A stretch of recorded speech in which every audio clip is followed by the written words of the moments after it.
ठीक। तो आज हम बात करने वाले हैं मोल की। किसकी बात करेंगे? मोल का। पहले हम मोल का मतलब समझेंगे, उसके पहले हम आपसे क्वेश्चन पूछते हैं, दर्जन का क्या मतलब है? दर्जन से आप क्या समझते हैं? दर्जन शब्द सुनने के बाद आपके दिमाग में क्या याद आता है? 12 याद आना चाहिए। क्या याद आना चाहिए? अगर 12 केले याद आ रहे हैं तो इतना आगे तक नहीं जाना है। एक दर्जन का मतलब होता है केवल 12 केले नहीं। जैसे मैं पिछली क्लास में पढ़ाया था, वहां पूछा कि एक दर्जन का क्या मतलब है, क्योंकि हमारे यहाँ एक दर्जन में 12 केले मिलते हैं, उसके अलावा तो दर्जन में कुछ मिलता नहीं। तो उन्हें लगता है कि एक दर्जन मतलब 12 केले। एक दर्जन का मतलब 12 केले, जबकि एक दर्जन का सीधा सीधा मतलब है केवल।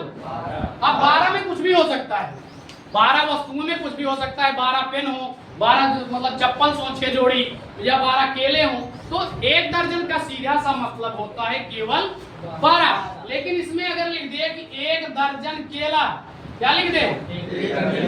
यानी कितने केले? 12 केले। जो पूछेगा वही हम उसके आगे लिख देंगे। अगर पूछेगा कि एक दर्जन में कितनी पेने, तो आप लिखेंगे एक दर्जन में जो है पेन कितनी हो जाएगी? 12 पेन। तो एक दर्जन का सीधा सा मतलब है क्या? 12। और उसमें जो पूछा जाएगा उसके आगे आप 12 के आगे वही लिख देंगे, तो आपका आंसर क्या हो जाएगा? कंप्लीट हो जाएगा। आपका आंसर कंप्लीट हो जाएगा। ऐसे ही हम पढ़ रहे हैं किसके बारे में? मोल के बारे में, कि मोल क्या होता है, जिसका केमिस्ट्री में बहुत यूज है। मोल भी जिस तरीके से एक दर्जन एक नंबर को संकेत करता है, ऐसे ही मोल भी किसको संकेत करता है? एक नंबर को। जो नंबर जो हम आपके सामने लिख रहे हैं, एक मोल एक बहुत बड़ी संख्या है जिसे n से रिप्रेजेंट करते हैं। इसका मान होता है 6.022 इंटू 10 की पावर 23। 6.022 इंटू 10 की पावर 23। यानी एक मोल सुनने के बाद आपके दिमाग में क्या आना चाहिए? अगर आपके दिमाग में एक मोल यानी ये संख्या याद आ रही है, इसका मतलब आप एक मोल समझते हैं। मोल का सीधा सा मतलब है केवल एक संख्या। उसका मान कितना है? 6.022 इंटू 10 की पावर 20। इतना अगर जानते हैं तो इसका मतलब आप मोल जानते हैं। मोल जैसे एक दर्जन होता है, एक दर्जन मतलब 12 वस्तुएं, ऐसे ही एक मोल क्या है? एक बहुत बड़ी संख्या। एक मोल क्या है? एक बहुत बड़ी संख्या है जिसका मान कितना है? 6.022 इंटू 10 की पावर 23। लेकिन अब क्योंकि पेपर में आएगा तो आप ऐसे नहीं लिखेंगे, उसके लिए हम एक परिभाषा लिखते हैं, वो आपको लिखनी है। ठीक, परिभाषा लिख लेंगे कि एक मोल की परिभाषा क्या होती है।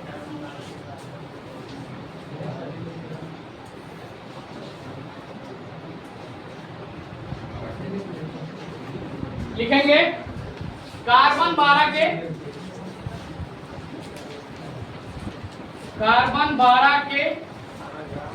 12 ग्राम, कार्बन 12 के 12 ग्राम में उपस्थित, कार्बन 12 के 12 ग्राम में उपस्थित परमाणुओं की संख्या को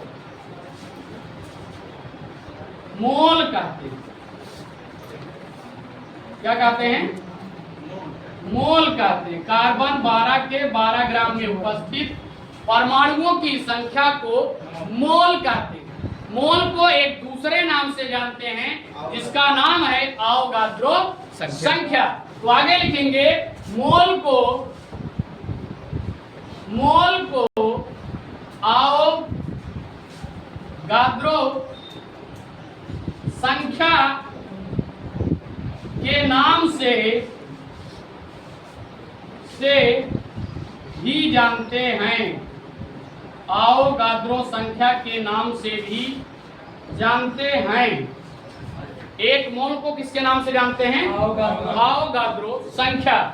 तो एक मोल बराबर लिखेंगे, एक मोल बराबर 6.022 इंटू 10 की पावर 23। यही है एक मोल का मान। 6.022 इंटू 10 की पावर 23।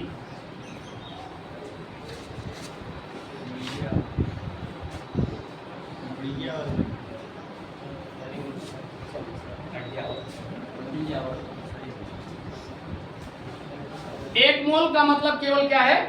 संख्या।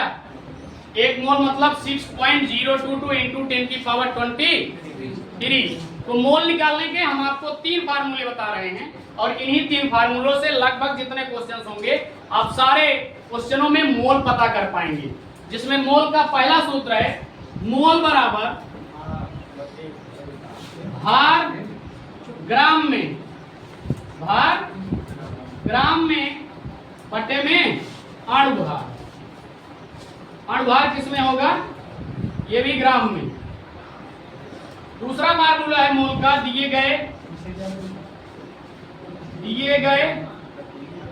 कणों, परमाणुओं या अणुओं की संख्या, अणुओं की संख्या बटे में अवोगाद्रो संख्या, बटे में अवोगाद्रो संख्या जिसका मान है 6.022 इंटू 10 की पावर 23। इसका मान है 6.022 इंटू 10 की पावर 20। तीसरा फार्मूला है दिया गया आयतन 8 STP बटे में 22.4 लीटर। STP का मतलब है standard temperature and pressure. STP का क्या मतलब है? क्या आएगा? क्वेश्चन नंबर 1 क्वेश्चन आएगा कि 90 ग्राम जल में उपस्थित 90 ग्राम जल में उपस्थित मोलों की संख्या बताइए। मोलों की संख्या बताइए। 90 ग्राम जल में उपस्थित मोलों की संख्या बताइए। तो इसमें जो पहला सूत्र दिया है इसका यूज करेंगे, सॉल्यूशन लिखेंगे। भार कितना दिया गया है? 90 ग्राम। भार कितना है? 90 ग्राम। पानी का अणुभार कितना होता है? पानी का अणुभार होता है 18। पानी का 18 ग्राम। पानी का अणुभार कितना होता है? 18 ग्राम। उसके बाद सीधा फार्मूला लगाएंगे कि मोल बराबर भार ग्राम में बटे में अणुभार। ये भी किसमें होता है? ग्राम में। भार कितना दिया है? 90 बटे में 18 कितने आए? 5 मोल। कितना आया? 5 मोल। कितने लोग समझ पाए? भार आपको दिया जाएगा, अणुभार निकालना हमने आपको सिखा दिया है कि अणुभार कैसे निकालते हैं। ठीक है? और क्या बताना इसको? अब देखो भार कितना दिया है, ना दिया है, इसका यूज करेंगे, सॉल्यूशन लिखेंगे। भार कितना दिया गया है? 90 ग्राम। भार कितना है? 90 ग्राम। और पानी का अणुभार कितना होता है? पानी का अणुभार होता है 18। पानी का 18 ग्राम। पानी का अणुभार कितना होता है?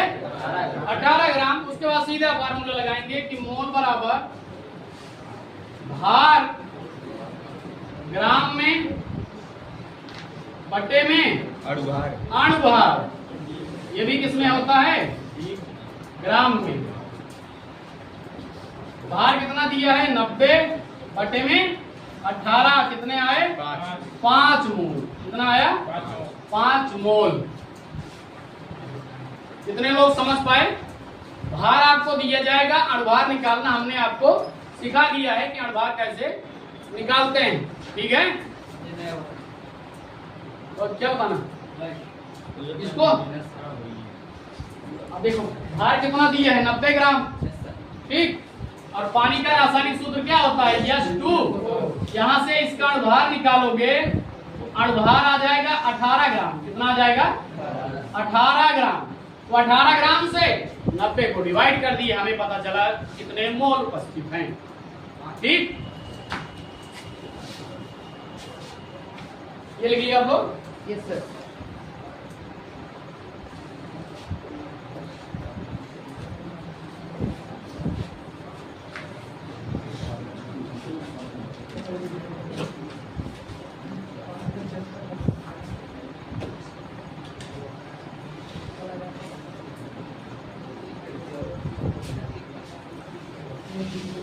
अगला प्रश्न आप लोग करेंगे, क्वेश्चन नंबर 2।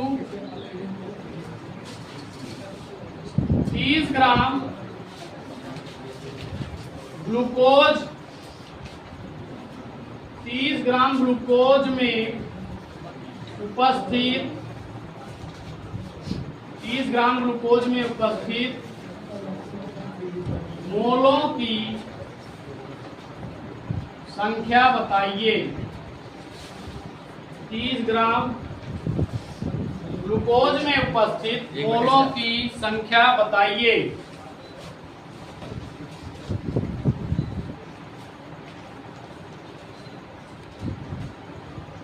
ग्राम ग्लूकोज में उपस्थित मोलों की संख्या बताइए। कैसे किए हो? कितना है? 6 आया तुम्हारा?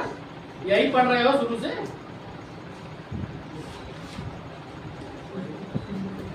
बाकी और किसी का आया? ग्लूकोज का सूत्र होता है C6H12O। इसका अणुभार होता है 180 ग्राम। ऐसे आया, एक कार्बन का 12 गुणे 6 प्लस एक हाइड्रोजन का 1 गुणे 12 प्लस एक ऑक्सीजन का 16 गुणे 6 परमाणु भार होता है। इसलिए 16 गुणे 6 कर देंगे तो हमको क्या मिल जाएगा? अणुभार मिल जाएगा। ठीक, 1/6 आएगा। सोल्यूशन देखिए इसका। भार कितना दिया है? 30 ग्राम। भार कितना है? और ग्लूकोज का भार कितना होता है? 180 ग्राम। बस आंसर आ गया। मोल बराबर कितना हो जाएगा? मोल बराबर 30/100, 1/6 मोल आंसर। Question number 3।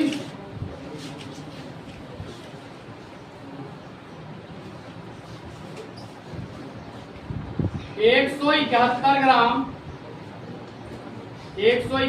ग्राम शर्करा में उपस्थित 171 ग्राम शर्करा में उपस्थित मोलों की संख्या बताइए। 171 ग्राम शर्करा में उपस्थित मोलों की संख्या बताइए।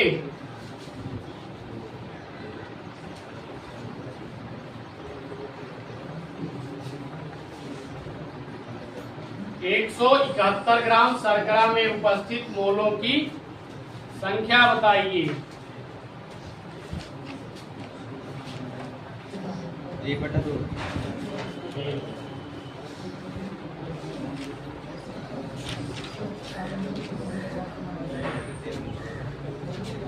बाकी लोग नहीं आ रहा हो? शर्करा मतलब चीनी। शर्करा मतलब चीनी। और जिसका सूत्र है C12H22O11। यहाँ से इसका अणुभार निकालेंगे, आएगा 342 ग्राम। इसका अणुभार कितना आएगा? 342 ग्राम। बस अब आपका आंसर आ जाना चाहिए सबका। कितने लोगों का आया? Very good. अब की बार ज्यादा लोगों का आया। तो दिक्कत कहाँ आ रही पता है? अणुभार। क्योंकि जो पिछली क्लास नहीं किए हैं वो अणुभार समझ नहीं पा रहे हैं। क्योंकि मैंने पिछली क्लास में आपको जो है तत्वों का नाम, सिंबल, परमाणु भार, परमाणु क्रमांक बताया था और अणुभार कैसे निकालते हैं। तो ये जो है आप वो किए नहीं, इसके लिए दिक्कत आ रही है। तो इसका जब अणुभार निकालेंगे तो आएगा 342 ग्राम। भार कितना दिया है? 171 ग्राम। अणुभार कितना हो गया? 342 ग्राम। मोल कितने हो जाएंगे? मोल हो जाएंगे 171/300। एक कम दूनी, एक कम ना, इधर करेंगे एक कम और इधर, यानी 1/2। मुझे लगता है 3 क्वेश्चन हो गए हैं। अब आप प्रैक्टिस करेंगे तो आ जाएंगे। ठीक, अगला बताएं। ऊपर नीचे वाला लिख लिए होंगे ना।